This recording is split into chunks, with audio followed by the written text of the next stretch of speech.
This weather reminds me of the steamy days of July in 2015 when I experienced pains in my lower neck. And it was not getting better, it was getting worse, and the pain was spreading on my left side, down my chest, shoulder, arm, and hand. They hurt, tingled, numb. It was not good. Doctor said, let's try and work this out with massage. He was doing that, but the pain got worse to the point where one night I was up without exception of sleeping for about 20 minutes in a yoga pose face down. I just could do child's pose. That was 20 minutes of sleeping in child's pose, if you know what I mean. That was not a good night. Next day, my doctor was out of town, but I got him on the phone at the airport, and he said, you have to go to the emergency room. So I went to Lankenau Hospital, where I was triaged to the front of the line, and I was admitted to, I did not know why that happened, but they brought me right in. And I was admitted to the emergency room, and soon a team of cardiologists were checking me out. And I said, are you guys trying to figure out if I'm having a heart attack? And they said very calmly, sir, just as a precaution, we're trying to rule a few things out. I said, whoa, really? So soon the head cardiologist, this real serious dude, comes back and he says, well, your EKG looks like you are having a heart attack, but you do not seem to be having a heart attack. So we are going to have to keep figuring out what's going on here. And it was surreal. It was surreal to me.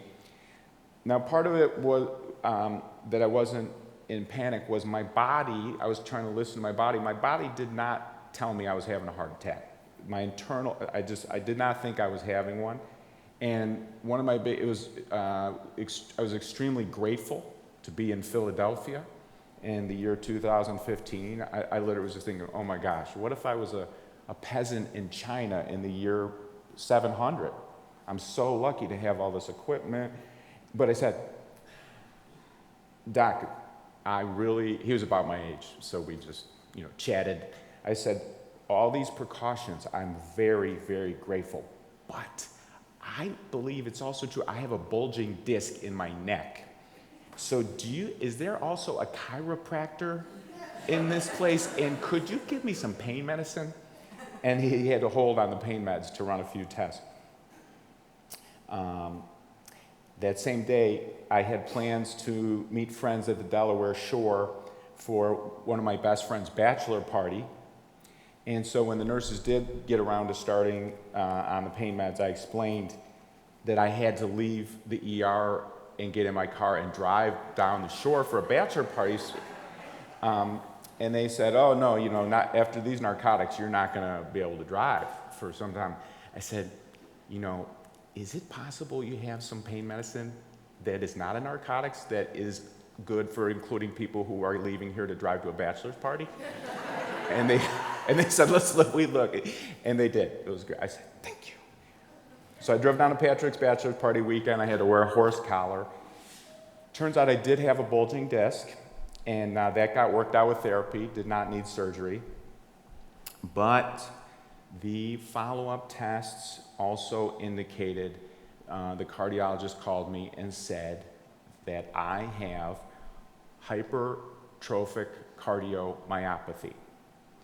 Hypertrophic cardiomyopathy, which is a condition which makes a portion of the heart walls thicken and reduces the heart's capacity for pumping blood, and it is the most common cause of sudden cardiac death. And the doctor, when he called me a couple days after the hospital with the news, he said, we don't know right now how advanced it is. So my wife Kristen and I spent about 10 days not knowing how high my risk was for sudden death any day. And my life flashed before my eyes. That's the best phrase for me to explain my feelings and experience at that time. It was not so much a focus yet about a bucket list, but I did realize I have a very good bucket list hero. It's like French Open, Roland Garros, World Cup soccer, Antarctica, and I want to go as high up on Everest as I can go. But it wasn't so much about it at that point. It was more about figuring out in a real serious way if I have unfinished business. Did I have regrets? Like people I had to tell, I love you, or I'm sorry, I blew that. And I did some very fast reviews of important memories and experiences in my life. What was my life? And what was not there? What was missing? That's where it took me right there. Unitarian Universalist minister Forrest Church said that religion is our human response to the dual reality of being alive and having to die. Religion is our human response to being alive and having to die. Knowing that we must die, we ask the question, what does life mean? Who am I? Where am I going? What is my life's purpose? And one of my main focuses at that point, which was beautiful and painful, was I just said, look, I'm a daddy. And at that time, they were 7 and 4. And I said, I got to live to be these boys' daddy. That's it. That was the only thing. I was like, I'm staying alive for these two guys. Everybody else will be okay. In the ministry, I've been privileged to accompany people on their journeys towards death in ways that have enriched my life beyond words. However, it's also true for a long time, I grew up humanist, Unitarian Universalist. I have been uncomfortable thinking about my own dying. I've never been very uncomfortable helping other people die. I've considered it a great, enriching honor and felt it to be that way. But my own death, I just have not got to a place of peace, and it's not that I ever worried what will happen after I die. I don't, and I don't believe there's anything to worry about. But I don't want to give up this precious thing we call life. Maybe greedy, or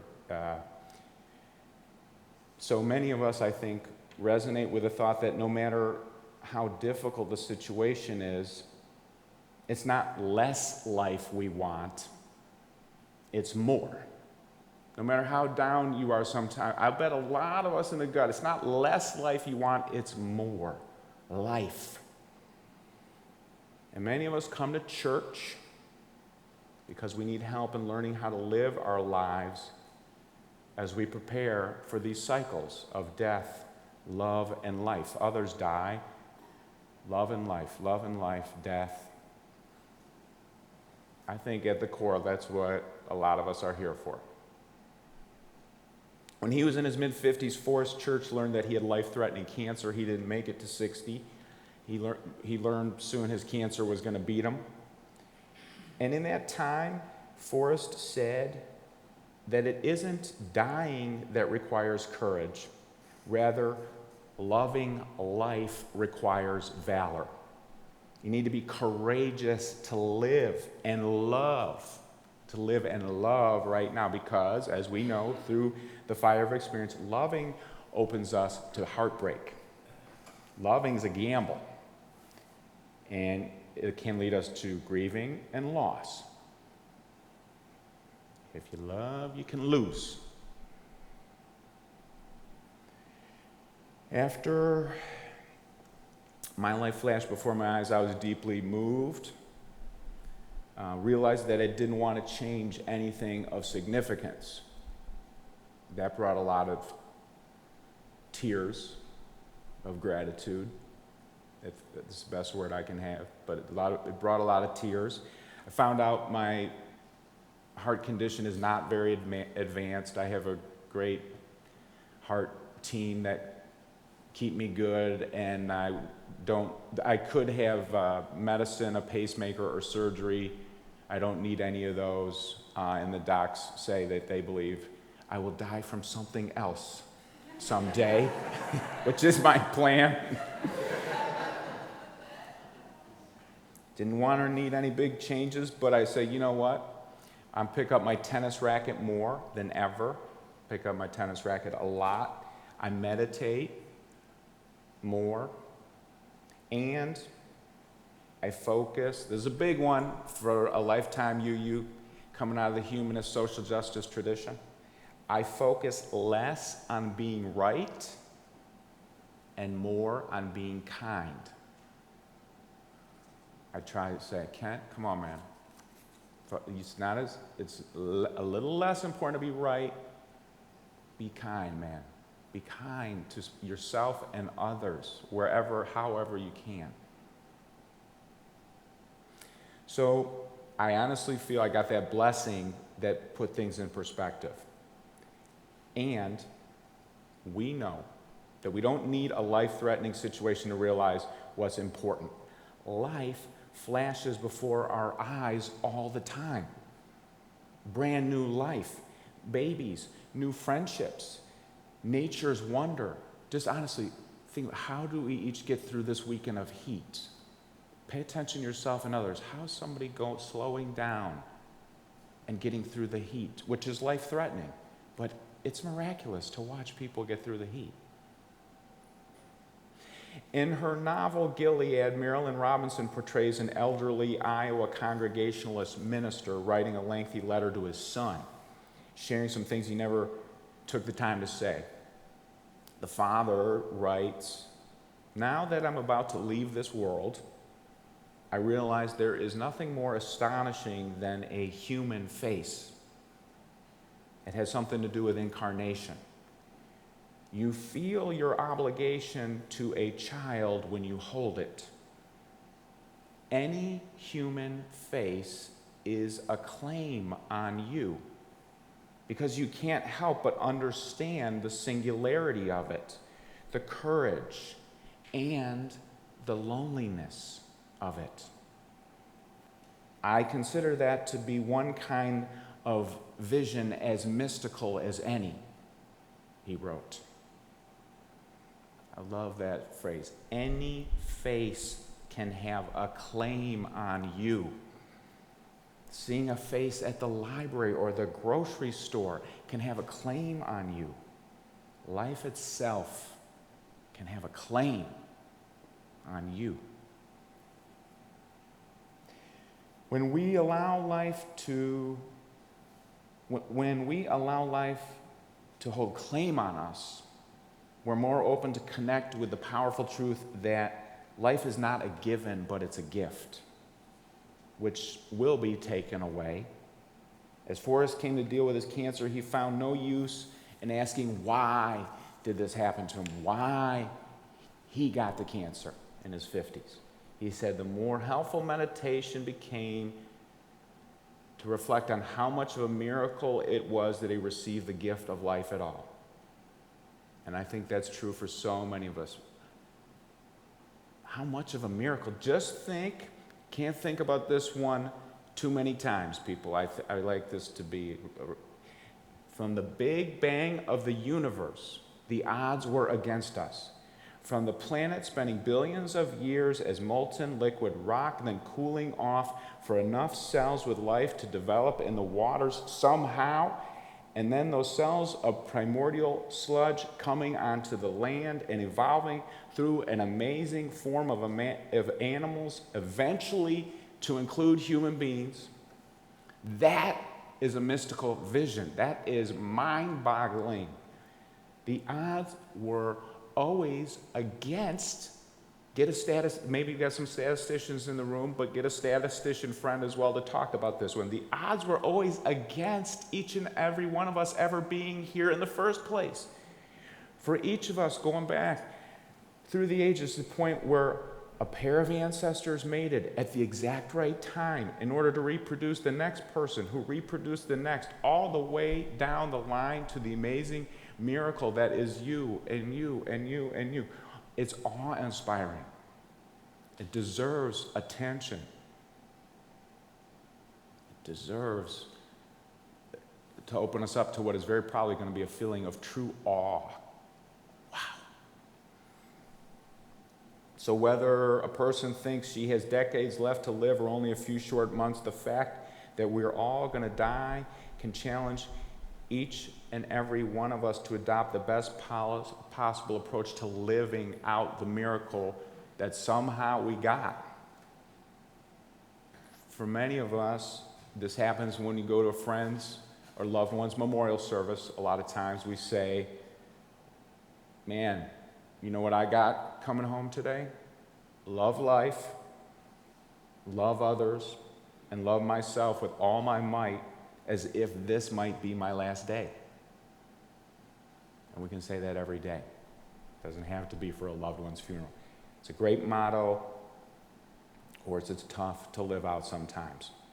When life hits, tough, sad, hard ways, it's hard to get into that spiritual frame of mind to be capable of just saying, I'm loving life today.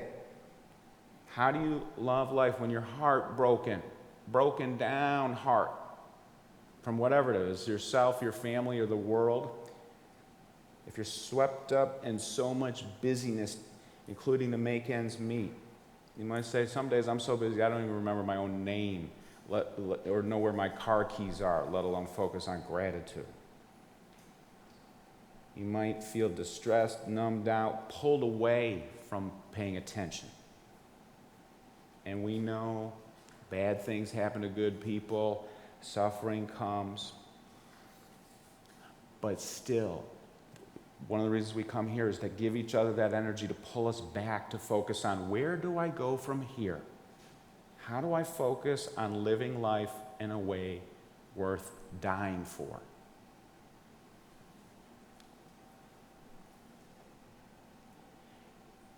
It is a bleak time in America. We have a toxic, treasonous president.